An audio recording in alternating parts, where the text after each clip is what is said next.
Welcome to St. Florence Medicals. A quick one on how to use your microhematocrit centrifuge to carry out PCV tests. So this is our microhematocrit centrifuge. I'll be teaching you how to use this machine to carry out PCV tests. So you first of all press the button down here. This is the opening button. Press it in. While you press it in, you move the cover upward while you press the button down. Move the cover upward. Open this part.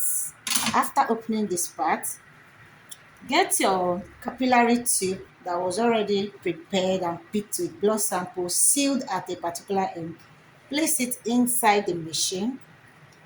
Place it in any of the slot of the machine. While placing, ensure the sealed part is facing you. Place it there.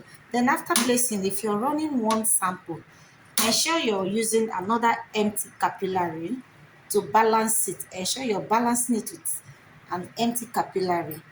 So balance it face to face, opposite each other, so you'll not be having a spill or a breakdown.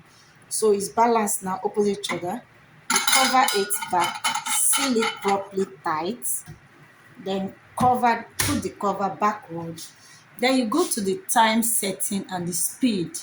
I'll set mine at 10 minutes. 10 minutes is for 6,000 speed, 6,000 RPM.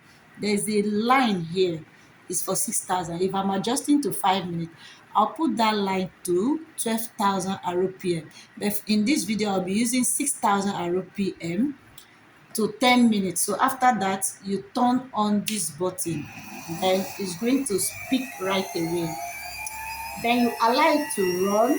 After running, the machine is going to turn off by itself.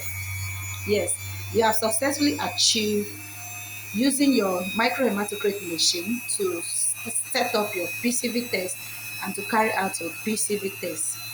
Bye for now. Give this video a like, give it a thumbs up, hit the subscription button. See you some other time. Bye.